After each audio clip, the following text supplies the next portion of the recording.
Pay close attention because it is extremely important for you to understand that they are both marketed as mini LED TVs, but only one of them has a superior backlighting technology. And yes, the answer is the Hisense U7QG. Look, in terms of brightness, they both have good performance for an excellent high dynamic range experience. Whether the content has Dolby Vision, HLG, or for example HDR10, you can perceive a good level of detail, contrast, and color volume. Although maybe the fact the QNED85A has an ADS panel in this 55-inch size helps it to show more vivid and accurate results, while the colors in the Hisense may look not so vivid, but good enough for many users. So, as I said, speaking of colors and brightness, let's say this combination might be better for the vast majority of users in the LG. Plus, the viewing angles of the QNED85A are better, also due to its ADS panel. However, larger sizes of the LG may have VA panels, and larger sizes of the Hisense, in some countries, may have ADS panels. Now, let's talk about the performance in dark scenes, which I consider is the most important aspect when a person looks for a mini LED television. Remember, I told you the backlighting technology of the Hisense was better.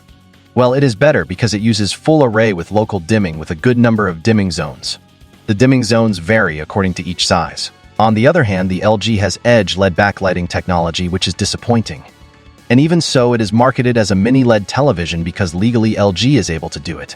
Keeping into account the term mini LED is not mandatory to be related to the full array backlighting technology. Only the 100-inch size of the QNED85A and QNED86A come with full array. So speaking about these 55-inch models, the performance in this type of scenes is simply great on the U7QG, while terrible in the QNED85A, as you can see. I mean, even if the LG also has local dimming, the result is annoying due to its terrible edge LED technology. Speaking about other aspects, the gray uniformity on both is pretty good with not so noticeable dirty screen effects. The motion handling is good too. They both have the capacity of decreasing the judder effect if you want to, but the artifacts were less noticeable in the LG, although not for a huge difference. Image upscaling on both TVs is good, and the results are pretty similar between them. Just keep in mind that no current 4K television will show you 4K results if the content resolution is low. And of course, in terms of viewing angles, the Hisense is not good, but this is normal due to its VA panel, while on the LG the results are better, as you can see. This is thanks to its ADS panel. For gaming, they both have their respective game bars with different features, and also with some pictures modes in case you want more variety in terms of colors, brightness, contrast, and color temperature.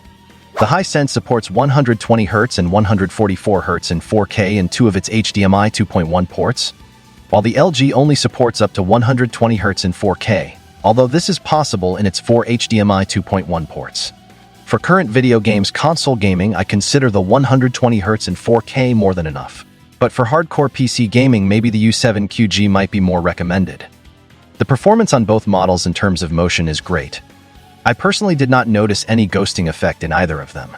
Just keep in mind that when playing video games with a lot of dark scenes, you will perceive much deeper blacks in the U7QG, while in the LG you will notice grayish blacks, clouding and blooming effect.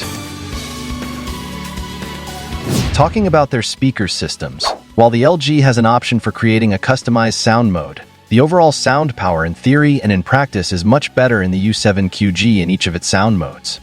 Here is a small test with the standard sound mode and Dolby Atmos enabled.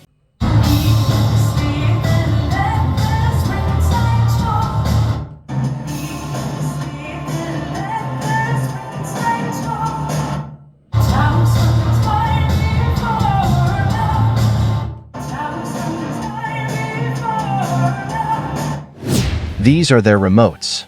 I personally prefer the design of the LG known as the Magic Remote, but the remote of the Hisense is not bad.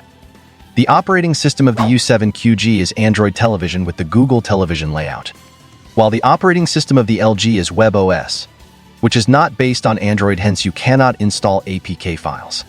They both have these menus for shortcuts where you can modify the location of these icons if you need it, and in both you can add or remove shortcuts, but in this case you will have more options in the U7QG. And they both support voice commands. The difference is that the U7QG supports hands-free mic function, while the LG does not. But the LG supports multi-view, while the Hisense does not support this option. I mean, in the U7QG you will be available only to screencast but not multi-view nor picture-in-picture. By the way, the heating on the screen is much higher at the bottom part of the screen in the LG due to its horrible edge LED technology. while in the Hisense, these results remain lower and uniform all across the screen. So, they are both great for different audiences. The U7QG is more recommended for someone looking for a television with much better performance in dark scenes, with a more reliable backlit technology, with a much powerful speaker system, and with Google Television. While the LG is for a person who needs a better color accuracy and better viewing angles. But please guys, let me know what you think. Which one of these models will you buy and why? I remind you guys you can support my channel by acquiring a membership in my Patreon page, or also by doing some purchasing through the links I put in the description and in the pinned comment. Also click the like button. If you enjoyed this video, subscribe to my channel if you haven't already. Thanks you so much for watching, and until next time.